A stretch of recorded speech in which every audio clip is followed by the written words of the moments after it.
3, 2, 1. Pada tanggal 5 Januari 1808, zaman penguasaan Daendels terjadi perseteruan pihak Belanda dengan keraton. Pembangunan jalan ini harus segera dilaksanakan.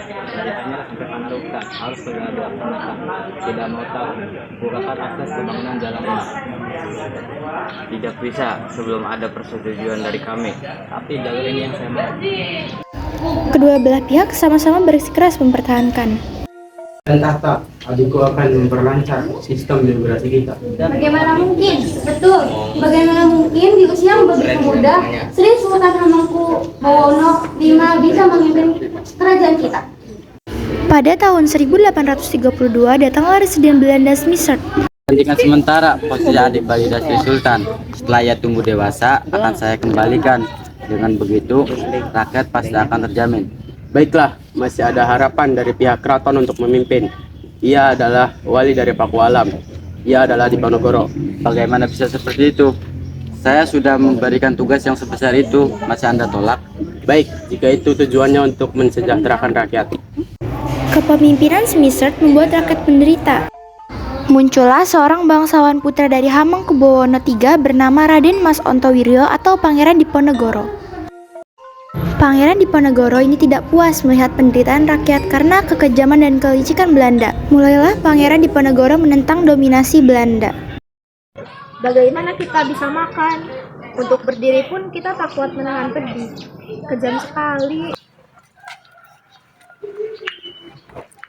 Kita harus mencari uang di mana lagi untuk membayar kompensasi. Entahlah, uang kita sudah mencapai kebangkrutan. Kita harus mencari siasat. Kita manfaatkan saja Diponegoro. Dia akan memiliki banyak channel sesama bangsawan. Baiklah.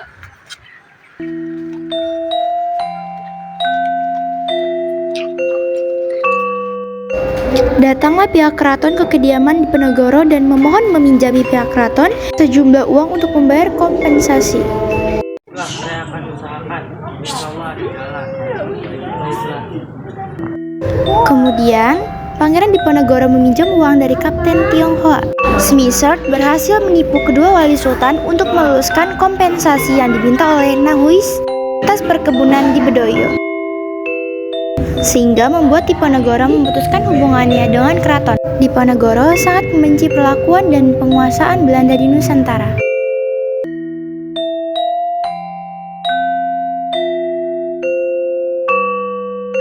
Beliau melihat para rakyatnya menderita.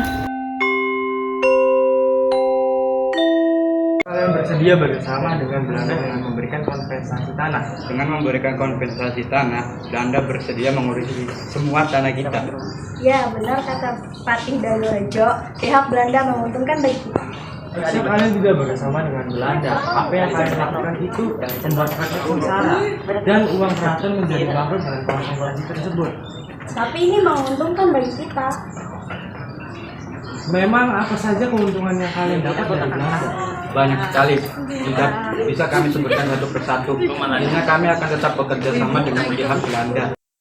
Setelah konflik itu terjadi, akhirnya Pangeran Diponegoro melakukan perlawanan dengan membatalkan kerja puasa. Damai 1985 agar petani di Tegal Rejo dapat membeli senjata dan makanan. Saat proses pembangunan Jalan Anyer Panarukan, Perintahkan anak buah kita agar pemasangan patok segera dimulai. Baik, saya akan segera laksanakan, tetapi apakah mendapatkan persetujuan dari Pangeran Diponegoro karena pemasangan patok tersebut melewati pekarangan di Pangeran Diponegoro? Biarkan saja, apa pedulimu padanya? Ini demi kelangsungan pembangunan. setelah Pangeran Diponegoro tahu, beliau memerintahkan rakyat untuk mencabuti patok-patok tersebut. Kemudian Patih Danurejo datang. Menyuruh kalian mencabuti patok-patok ini. Cepat, pasang kembali dengan benar. Patih Danurejo mengutus pasukan Canan untuk menjaga patok-patok tersebut. Dengan keberaniannya, pengikut Pangeran Diponegoro mencabuti patok-patok tersebut dan menggantikan dengan tombak sebagai isyarat mulailah pemberontakan. Di tengah medan perang, Bagaimana cara kita berlindung untuk saat ini? Lawan dulu sampai habis. Saya akan memikirkan tempat di mana kita akan berlindung. Tetapi semakin sulit keadaan dari serdadu Belanda.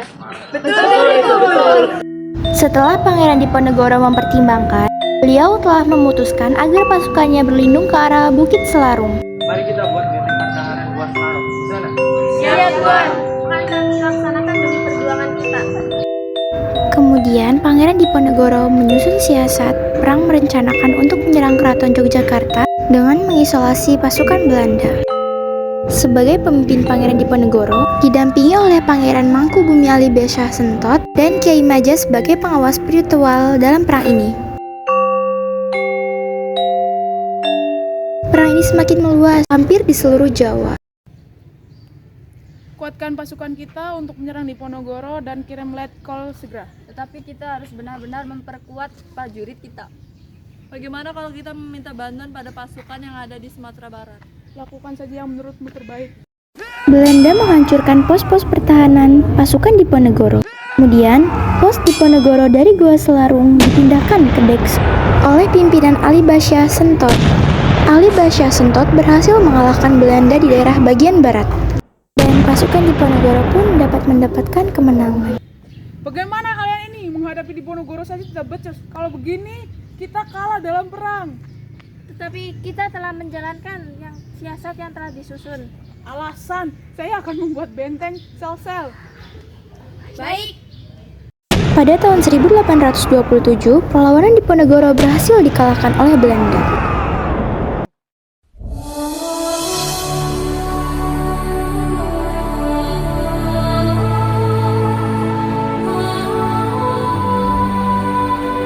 Para pemimpin yang membantu Diponegoro mulai banyak yang tertangkap, walaupun perlawanan rakyat masih terjadi. Habis pasukan Belanda, jangan sampai kita mau ditindas. Siap Tuan, Kapten dengan tim sudah kami tewaskan. Setelah itu, pihak Belanda berhasil meminta bantuan kepada Arya Prawiro Diningrat. Pihak Belanda mencoba mendekati Alibasya Sentot.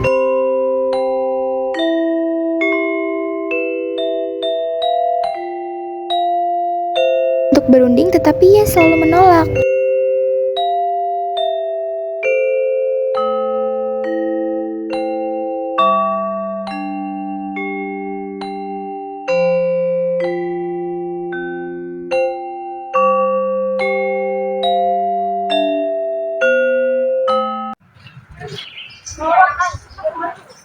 Bagaimana nih? Apakah kita bisa membuat Sentot menerima ajakan kita?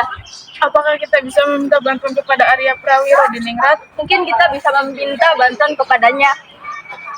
Setelah itu, pihak Belanda berhasil meminta bantuan Arya Prawiro Diningrat.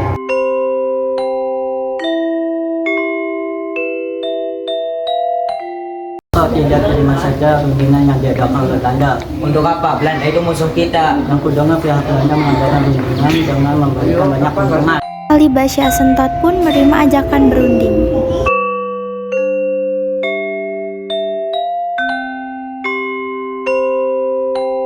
Apa yang ingin Anda pertahankan dan apa yang kami akan dapatkan?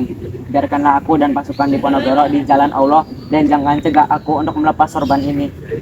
Baiklah, akan kami wujudkan. Tetapi setelah perjanjian ini, tanggal 24 Oktober 1829, kalian semua akan pindah ke ibu kota negeri Yogyakarta.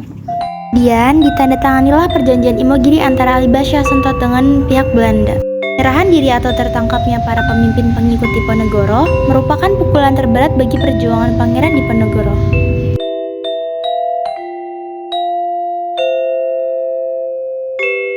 Keparat, di mana Diponegoro? Cari dia sampai dapat. Tidak tahu Tuan, selalu berpindah-pindah pos satu ke pos yang lainnya. Kita buat sayembara saja. Apakah isi sayembara itu akan segera kami sebarluaskan? Buat saja pengumuman, siapapun yang menyerahkan Diponegoro dalam keadaan hidup atau mati, kita beri hadiah 20 ringgit. Segera pihak Belanda menyebarluaskan sayembara tersebut.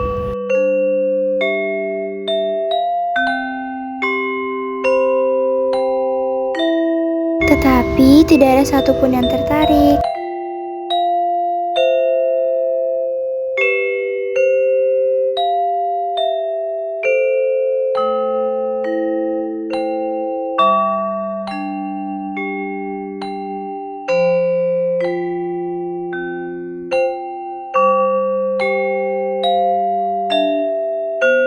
Pihak Belanda menemukan Diponegoro di daerah Gombong. Tipuan dari Belanda ini berhasil menyerahkan Diponegoro dalam keadaan hidup. Kemudian ia dikirim ke Semarang dan menuju pelabuhan untuk diasingkan ke Sulawesi Selatan. Hingga Pangeran Diponegoro meninggal di benteng Belanda yang berasal di Makassar, yaitu Benteng Voor Rotterdam.